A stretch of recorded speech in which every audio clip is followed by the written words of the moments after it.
Paz do Senhor, aqui é o pastor JC. Hoje vou estar dando sequência ao estudo do livro de Jó, refletindo contigo aí sobre a dor de conviver com uma enfermidade mortal. Vou usar como base aqui o texto de Jó, número 2, versos 7 a 10. Então saiu Satanás da presença do Senhor e feriu a Jó de uma chaga maligna, desde a planta do pé até o alto da cabeça. E Jó, tomando um saco de pano para raspar com ele as feridas, assentou-se no meio da cinza. Então sua mulher lhe disse: ainda retém a tua integridade? Amaldiçoa a Deus e morre. Mas ele lhe disse: como fala qualquer doida, assim falas tu. Receberemos o bem de Deus e não receberíamos o mal? Em tudo isso não pecou Jó com os seus lábios.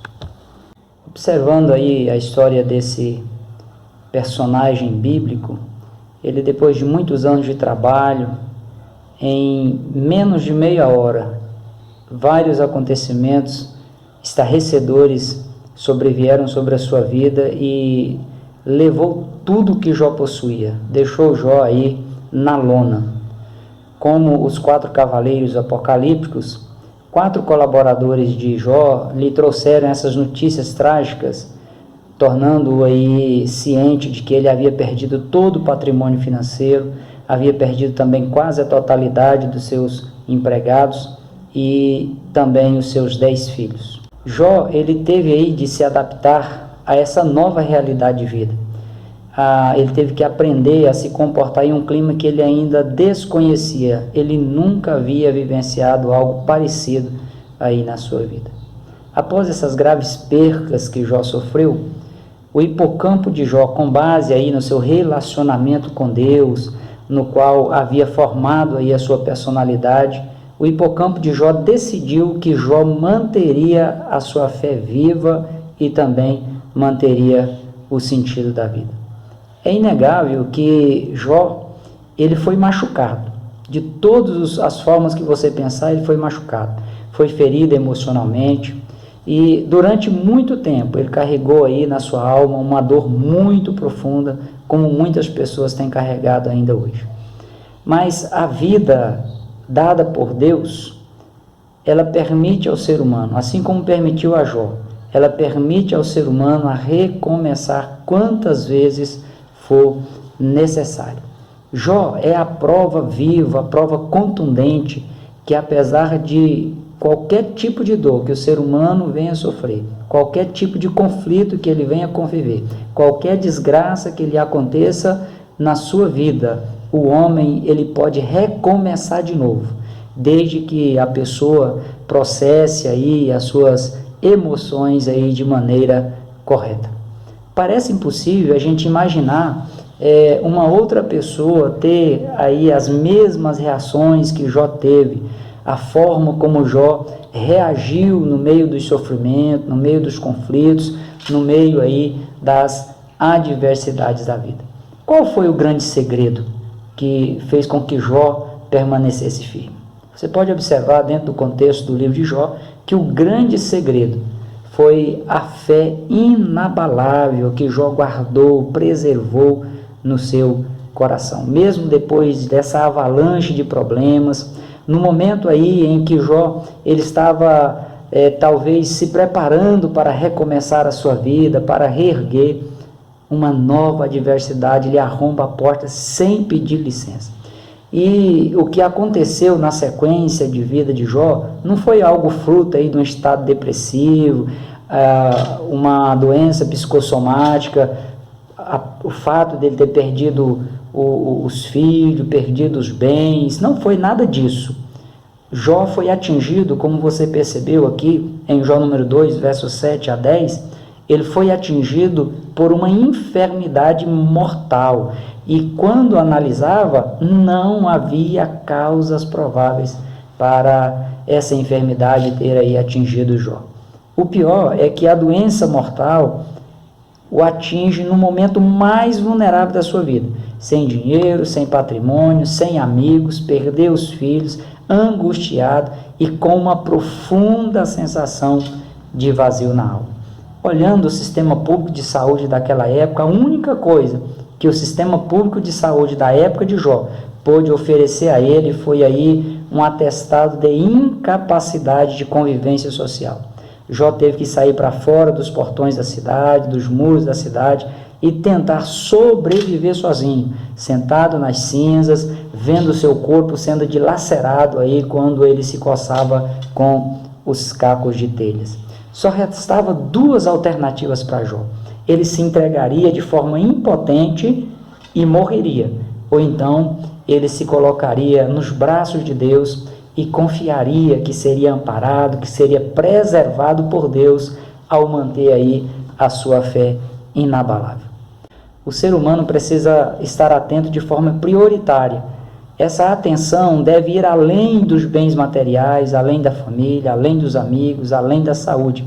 A grande questão que o ser humano precisa se preocupar e que pode fazer a diferença positiva na vida da pessoa em qualquer situação que a pessoa vier viver ou conviver com ela, é o grau de experiência e intimidade com Deus que a pessoa tenha ou deixe de ter. Vai fazer a diferença na vida dessa pessoa. A sua intimidade com Deus, que é o Altíssimo, o autor e também o consumador da vida. Para as pessoas da hipermodernidade, essa época que nós estamos vivendo agora, falta mais do que o diálogo em família. Falta o diálogo e também falta relacionamento com o próprio Deus. As pessoas, elas se relacionam entre si, na família, na sociedade, mas falta o relacionamento e o diálogo sincero com Deus, um diálogo aberto com Deus. Esse é o problema mais grave, é a causa primária de todos os fracassos da humanidade. Falta de intimidade com Deus, falta de relacionamento com Deus. Observando a história de Jó, ele experimentou 3 situações que retratam bem o quadro caótico que a humanidade ela está vivendo e convivendo também nos dias atuais. Jó, ele perdeu os bens, perdeu os empregados quase na sua totalidade, perdeu os filhos, e essas percas de Jó retratam a crise do passado, uma crise que passou, mas que estava afetando aí a vida tanto física, emocional, sentimental de Jó. De certa forma, cada pessoa ela carrega em si feridas causadas por traumas do passado. Alguns até com origem no período gestacional, na vida intrauterina, outros problemas de infância, da adolescência, outros problemas de relacionamentos sociais e também profissionais. Jó, ele também se deparou com uma enfermidade mortal. Essa enfermidade mortal, que era o presente da vida de Jó, desse relato do contexto do livro de Jó, retrata aí os males que a pessoa passa na vida presente. Jó também, em meio a toda essa tempestade, em meio a todos os problemas que ele estava vivendo, ele ainda teve uma difícil missão, a de fazer o papel aí de terapeuta, de psicólogo também para sua esposa. Ao ver ela dominada pela depressão provocada pelas graves percas, Jó teve que intervir e também procurar curar a dor da esposa que experimentava aí os conflitos conjugais e os conflitos da perca dos bens financeiros, conflitos na família. A dor experimentada por Jó parece aí um paradoxo, parece um absurdo, parece um contrassenso, um disparate.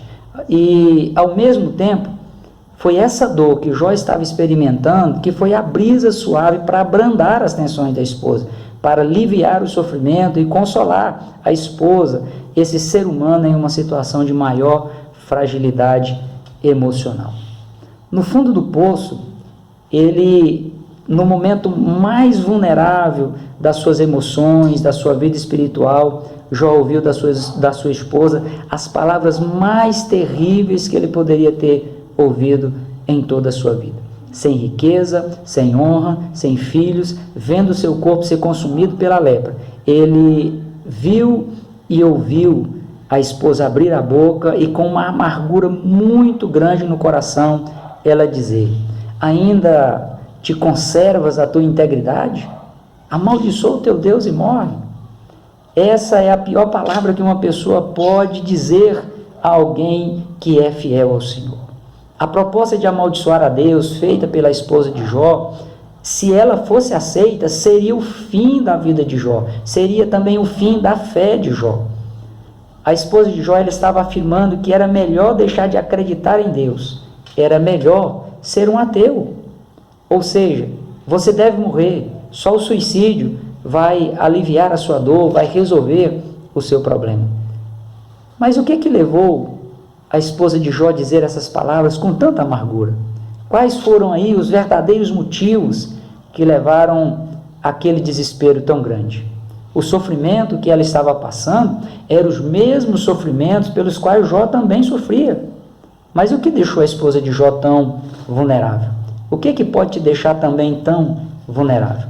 Vamos fazer aqui uma análise do caso envolvendo aí a esposa de Jó, pois o comportamento dela retrata também o comportamento da grande maioria das pessoas, a reação da maioria das pessoas diante do sofrimento e diante também dos conflitos da vida. Qualquer profissional da psiquiatria, ele daria o diagnóstico de que a esposa de Jó, ela estava com um quadro de depressão profunda e também aí com transtornos mentais. Isso porque a psiquiatria, ela possui essa visão dos sintomas, dos sinais, a visão das síndromes. Por vezes, pessoas comuns também tendem a ter essa mesma visão, a visão dos sintomas, e se esquece aí da história de vida da pessoa que está sofrendo, que está passando por meio de conflitos terríveis que está envolvendo. Um psicanalista, ele iria olhar de uma maneira diferente. Ele iria se aproximar da esposa de Jó e tentar encontrar os motivos reais, olhando os sentimentos, analisando aí o inconsciente da esposa de Jó. Os psicanalistas, eles tentariam encontrar o verdadeiro sentido do sofrimento e também dos conflitos que a esposa de Jó estava passando. O psicanalista, ele iria dizer que o diagnóstico seria que ela estava com seu aparelho psíquico, com a sua estrutura psicológica e sua vida espiritual totalmente abalados. É mais fácil muitas vezes criticar do que ver as pessoas realmente o que elas estão passando. Um psicólogo, ele faria uma análise de uma maneira um pouco diferenciada. Ele iria olhar o comportamento da esposa de Jó e tentaria encontrar razões até mesmo na subjetividade, aquilo que pudesse estar arraigado, internalizado nos sentimentos, nas emoções, na personalidade da esposa de Jó, aí na tentativa de entender o sofrimento, entender as percas, o impacto causado por aqueles traumas que ela estava sofrendo, estava deixando ela tão descontrolada. O psicólogo, ele deixaria de lado as questões externas, até mesmo acontecimentos recentes. Ele tomaria aí o cuidado de não rotulá-la, de não taxá-la de estressada, de neurótica, de depressiva, pois, segundo a psicologia, isso aí aumenta ainda mais a dor de uma pessoa. Com certeza, existe um grande risco quando se faz um juízo de valor de maneira antecipada, quando se atribui a uma pessoa um valor pejorativo, um valor negativo, pois isso pode gerar aí uma desumanização, uma coisificação e até a despersonalização da própria pessoa. Olhando aí de um ponto de vista da religiosidade, até mesmo do fanatismo, esse caso da esposa de Jó nos faz lembrar a atitude dos fariseus na época de Jesus. É um bom exemplo para nós trazermos aqui dentro dessa reflexão. Apesar de eles serem zelosos pela lei, eles eram muito preconceituosos, principalmente com as mulheres. A mulher, ela era impedida até mesmo de participar dos cultos judaicos e também não tinha liberdade de exercer aí um papel social junto à sociedade da época. A mulher de Jó, ela seria altamente criticada pelos fariseus. Ela seria vista de uma forma bem pejorativa, ou tida como uma pessoa endemoninhada. Um fariseu diria que ela era indigna de ocupar a posição de esposa do grande patriarca Jó. Ou então diria que os seus pecados eram a razão dos seus sofrimentos. A propósito, como você observa aí na sequência do livro de Jó, esse foi o ponto de vista aí defendido pelos amigos de Jó, em relação à própria pessoa de Jó. quanto mais forte isso seria colocado em relação à esposa de Jó, numa época em que a mulher ela era muito desvalorizada dentro da sociedade e até mesmo dentro da própria família. O cristianismo ele vem exercendo aí um papel muito importante na ressignificação do papel da mulher na sociedade, na família e até mesmo na vida pública, vida também empresarial. Isso porque a religião, o cristianismo, em qualquer hipótese, ele tem que trabalhar para reduzir a dor da pessoa. É triste a gente olhar a situação que acontece no dia a dia e saber que muitos cristãos que deveriam estar aí trabalhando, agindo com base no amor, no acolhimento, numa relação amistosa, muitas vezes fazem contribuir para promover situações que aumentam ainda mais a dor de quem está sofrendo, de quem está vivendo uma situação conflitosa na vida. Não se trata aqui de ser conivente com o pecado ou com uma situação de pecado. Situações aí que fogem do padrão bíblico. Isso tem que ser combatido, isso tem que ser tratado, né? Mas o que se trata aqui é do ser humano, olhar o ser humano como ser humano, com o qual Deus dispensa um carinho, um amor muito grande.